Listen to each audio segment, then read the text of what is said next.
Did this shit start recording? Yeah, sure the fuck did. I fucking love this wig. Love this wig. I got it thinking it was gonna be more like my other, my silver one. It does not look quite like the silver one. There's a lot less layers. This is more streamlined, I guess. But I am going to the local cookie repository shop. Getting some motherfucking cookies. No, they're not crumble because we're not dumb bitches here. Why would I get crumble? Unless like I was doing like a reaction video to show how gross they are, but I feel like there's millions of those. So I'm good on that. I'd rather eat good cookies than shitty ones, and so we're going back to Insomnia and getting some more of those salted caramel cookies that are fucking heavenly. The closest one is about an hour away, so there's that. But you know, we go out of our way, we do wild things for the ones we love, and I love these motherfucking cookies. I feel like I could be more on my game than I have been in the past. I've just been real motherfucking busy, especially this past week, but it's gone beyond that. It's been probably the past year or so that I just feel like I've fallen off on doing the type of videos that I really enjoy doing, where I'm just contemplating things, because I'm a contemplative motherfucker, as we all know. I spend a lot of time thinking, and I want to read a few of the things that I've written while contemplating. I want to read, especially with my phone breaking this last time, I want to read this thing because it is, I mean, I had an epiphany. Well, not an epiphany, but I came to some conclusions, like cemented them. They're a lot more firm than they were before, as far as, I don't know, my experience goes. I'll get into it, but I do want to get more into the content that I pride myself on making. It's not necessarily what people want to see, but I do want to do the things that bring me not just peace, but like fulfillment. I want to talk about stuff that makes me feel good to talk about, and doing, I don't know, updates on my life every time some bullshit happens is not, it's not great. Like, looking back on that, it just makes me feel kind of shitty. And that being said, let me do a fucking update. I've been back home for, let's see, I came back from Arkansas on Monday. And so today is Saturday. So I've been home for Tuesday, Wednesday, Thursday, Friday, Saturday.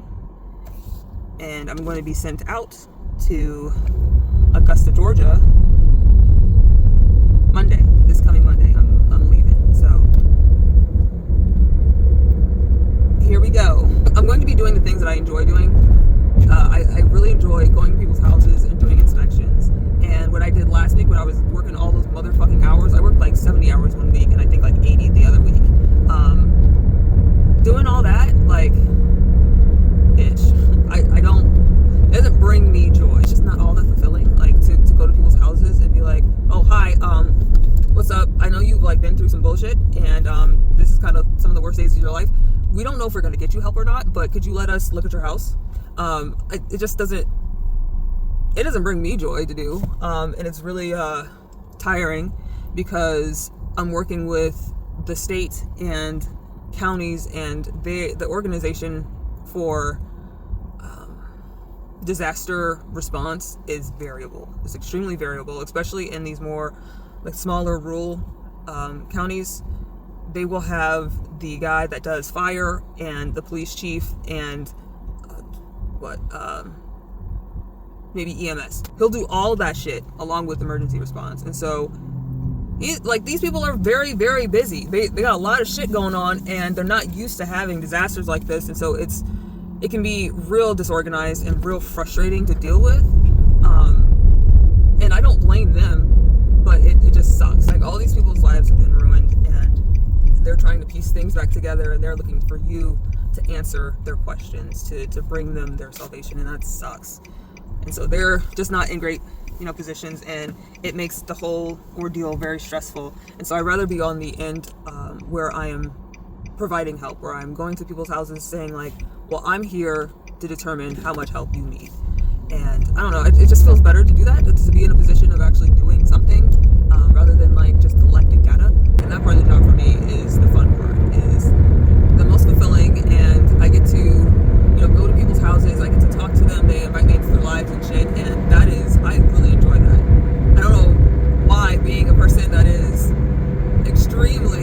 introverted, like pathologically introverted, and I mean schizoid as fuck, but I do have like parts of the human experience that I do enjoy, like socially speaking.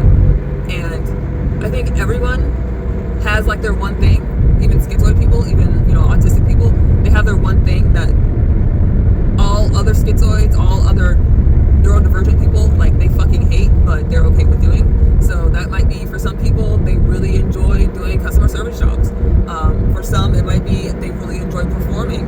And I think for me, doing my customer service aspects of my job are performance. And so I'm a person that enjoys performing. That's like my number one thing. But I also really like helping people. And so I guess I have two things that are a bit different for the schizoid experience. And I really, really, really enjoy performing. I think that's really what's allowed me to become more of a person, is pretending to be one. It's allowed me to figure out like what part of humanhood that I want to adopt and add to my mask.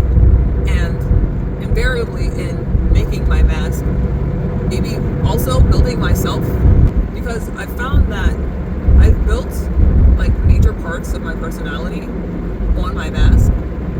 And so it's like having, like literally, the literal concept that I think of is like having a mask. Like you have the mask that you built to present to the world, to make everyone think that you're a normal fucking person. And everyone makes masks. It's just that for people with autism, schizoid people, a lot of neurodivergent people just in general, end up masking a lot more. And so I have my mask, and then on top of that mask, I added other stuff. It's almost like a suit. And so I've added kind of fundamental parts of my personality that I kind of neglected when I was younger, that I didn't really have the tools to build as a kid. I went ahead and just built them onto the mask. And so it's like having this mask that has more stuff on it, and it becomes almost like a puppet. And I like to think of it more like a puppet than putting on a suit per se, because I feel a little like I'm not me, almost categorically, almost all the time. And especially when I have a heavy socializing stint of time, like an experience where, like, when I went to con last year, that was extremely socially, emotionally, mentally taxing for me. And so that first day, I got in bed and realized I wasn't me. And it was a very jarring, very uncomfortable experience, and I want to avoid that shit. But that's not a thing that happens to me while I'm working. And I'm not entirely certain why. Maybe it's just that I enjoy it, that I get like fulfillment from helping people, from bringing people joy. And for like con, I just really dislike the experience, generally speaking. And I wasn't helping people there. People weren't happy to see me. It is not just happy to see me. I need something more substantial than just like someone appreciating my outfit, or someone thinking like, oh wow, you're really cool, and it's really interesting to see your style and all that stuff. I need more than that. I need, I don't know, an experience that's more substantial and imparting some kind of purpose and meaning to a person. And so when I talk about getting compliments and stuff, that doesn't really do much for me, but the part that does a lot for me is the people that come up to me and say, you bring me hope to know that other black people can be goth, or other black people can like K-pop, or older people can still dress like a fucking slut because I be slutting it up, or I don't know, just the experiences that I've had with people who have seen me and not just thought I looked cool, but it made them feel like they could do what I'm doing. That shit is very fucking important to me. That's the good shit. That's the same to me as going to someone's house and telling them, I'm gonna get you some money so that you can put your life back together. That's like the same realm of helping people that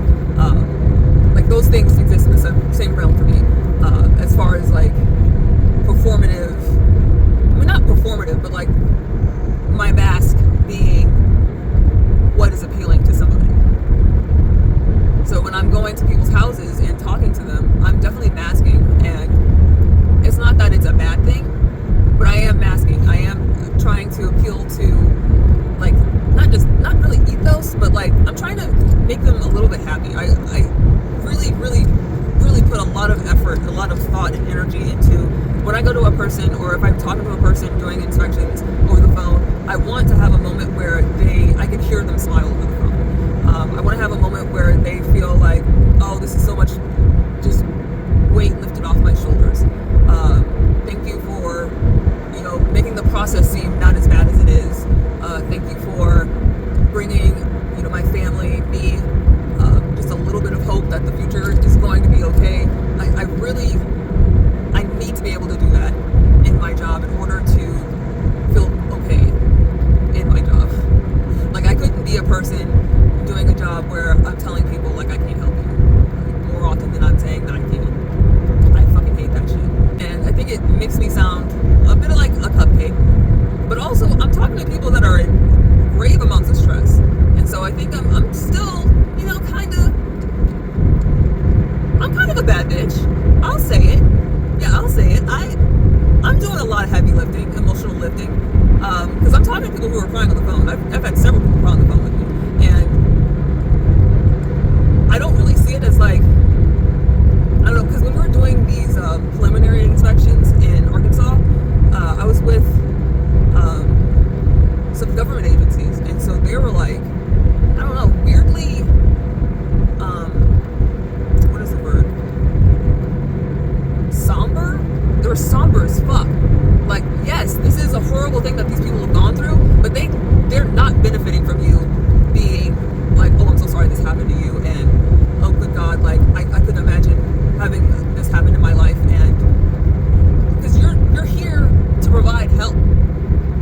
And so to be just slathering on this like sympathy pity party and then walking out their lives 2 seconds later, it just feels very disingenuous. And like, I get that it makes you sad to be around people that have been through a disaster, but you gotta come up with a motherfucking step, because I don't know, like, maybe I'm just different in the way that I think about it, but I think I should, when I'm approaching these people, I treat them like they're my neighbors, like they're my friends, because they could be. And I say, like, you're doing the best you can, like, you're working through it. It's a lot to deal with. You can acknowledge that the disaster is bad, that it's hurt them, because it has. And I think it's good to acknowledge the pain, acknowledge the stress, acknowledge all that they have gone through, but also say, like, you're doing it. Because that's what they need. They need encouragement. They don't need a fucking pity party. And I feel like there should be training for that, especially for government officials, that these are people at the end of the day. Treat people like people. I just feel like in my job that first and foremost, I should be providing strength as often as I possibly can. And I don't think you provide strength in feeling sorry for someone. That's all I'm trying to say. I very much want to be of service to people, and I think that's a little bit growing up within, I won't say that my parents are narcissistic, like one or the other is a narcissist, but together they've made a narcissistic system. And so I have this kind of all-consuming, pretty pervasive experience of feeling like I'm not good enough, and that anything that I do, anything that I excel at, that's the bare minimum. That's just setting the world correct. So anything short of excelling is failure. And so I have a really, really hard time just existing, because I feel like if I'm not doing the best ever, best possible, like, it's actually like the person that my parents thought I was doesn't exist, and they're impossible to exist, but I still want to be that person. I still want to be fucking perfect. And it's still very much in me to feel like I'm not good enough, and that when I enter like any kind of relationship, whether it be a long-term or short-term thing, even when I'm just talking to disaster survivors, I feel like what I am doing, like what I bring to this relationship, isn't good enough. It's never good enough. When I am bringing hope and joy and helping people, that's the bare minimum. That's what I should be doing in order to carry my weight as a person. really diminishes my worth as a person. And I am absolutely aware of it. I am extremely self-aware. But it's something that's very hard to break. It's just like this little voice in your head that's always telling you that you're not good enough. And like, I know it sounds cliche, but it is true. And it's not just you're not good enough. It's like a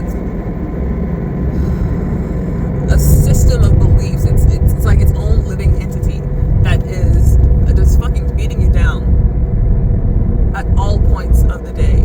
Like even when you sleep, even in your fucking dreams, you're not good enough. And it's difficult. And I've been watching these videos on YouTube. I don't remember what the name of the channel, but I kind of want to talk about that too, because at the end of their videos they say, take care of your mind. I want to say that's what they say at the end. It's something to that effect. And every time I hear it, I fucking burst into tears. And that's not something that I would have done, 5-10 years ago. I wouldn't allow myself to cry. But I have definitely, I've gotten myself closer to my own emotions. I've allowed those things to happen because I am allowed to have emotions. I'm allowed to be a person, and that's a part of being a person. I have to constantly remind myself of that, but I think it's started to stick just a little bit so that I can have regular emotions like a regular motherfucking person. And it's kind of wild to see that happen, but I think in crying, that's like one of the best ways to show that you experience the emotional spectrum beyond just, laughing, because laughing is also very much tied to your emotions, but it doesn't feel as, like a breakthrough, because people that have absolutely no emotional depth still find things funny. And so it doesn't feel like I've made strides when I can laugh. But there's definitely things that I have kind of developed in having a sense of humor and laughing and exercising those muscles, because there are things that I kind of associate with being ashamed of when it comes to my sense of humor. And so there's things I have had to work towards to be okay with laughing at it, which is fucking wild to think about. But yeah, I'll go back through and check what that channel is called, because I feel like a lot of people could benefit from the messages that they have in there. The channel is more geared towards AFAB people that were raised women.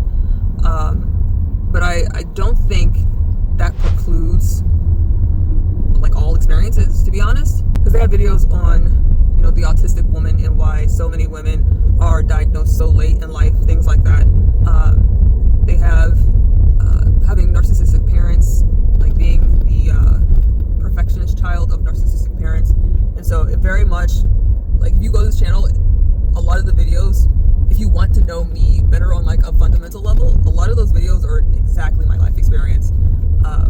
It's actually kind of wild, and I think that's why I am so deeply affected by these videos, because they're telling me my entire fucking life, and then at the end saying, take care of your mind. And I'm like, fuck, I don't even know I know how to do that. Honestly, I don't think I can do that. I don't think that's something that I'm capable of, and that is horrifying. And the fact that I never thought that I should, horrifying. A lot of my thoughts and a lot of my behaviors are self-sabotage.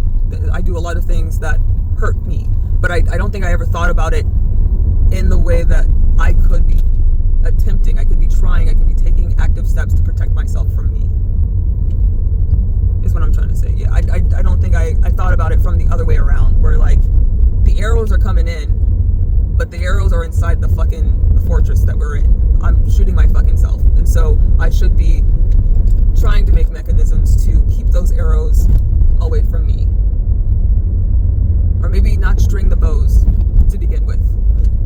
It doesn't feel like I've been driving that long. I've been driving for 30 minutes. Fuck. Alright. Okay. And that's it. Yeah, I think I'll end it here because this has been a long video. Oh shit, I didn't even tell you the fucking update that I was meaning to tell you. Okay, let me like right quick tell you this update. So I went to the gym yesterday. I went to the motherfucking gym, and when I got there, I went to the sauna, because I go to the sauna every time that I go, period. I go to the sauna, do my workout, go to the sauna again, head the fuck out. But this time I just went to the sauna and fucking left, because guess the fuck who was there? Guess who the fuck was there? The fucking kid that was all up on me and like walked into the locker room after me, followed me into the locker room and was trying to see inside my fucking bottoms. This fucking kid was at the other Y. And so I was like, bitch, I cannot. He came in, sat next to me, and I was like, go. I just told him, like, stop, go, leave. I don't want you near me, because what the fuck? What in the fuck? I'm thinking, like, this is an adult and he's just fucking roaming the YMCA. So yeah, he's not 18. He's not 18. He's not 18. He's actually 17. The people at the other Y tell me he's 17 years old. And so last year, he might have been 16 harassing me. And that means he's not supposed to be by himself. He's not supposed to be by himself, period. And his mom was there. His mom came with him and they left together, but I didn't see her in the fucking sauna. And he should be in the sauna because he's got a disability and he's under 18. He shouldn't be alone and he shouldn't be in the fucking sauna. So I went to the front desk and let this lady know, like, I have been hopping YMCAs to avoid this motherfucker here because he does not respect people's boundaries. He's assaulting people. And I feel inclined to fucking get the police involved because I shouldn't, this bitch. And she was like, he has autism. I'm like, bitch, so do I. Like, that is no fucking reason to be acting the way he's acting.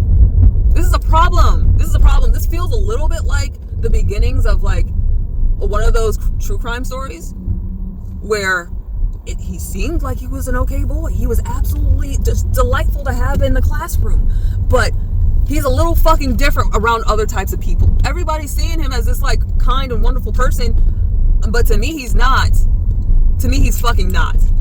And I want people to know this is a problem. This is a motherfucking problem. And I'm not going to allow myself to be victimized, and I'm not going to push myself out of the spaces that I enjoy being in because this fucking kid can't keep his hands to himself. That's not my fucking problem. That's not my fucking fault. And so I let her know and went about my day. I didn't have a panic attack. Kept that shit at bay. I was all right. And it might hit me later, but I was all right at the time. And I was all right 2 hours later, and I was all right 12 hours later. So we'll see.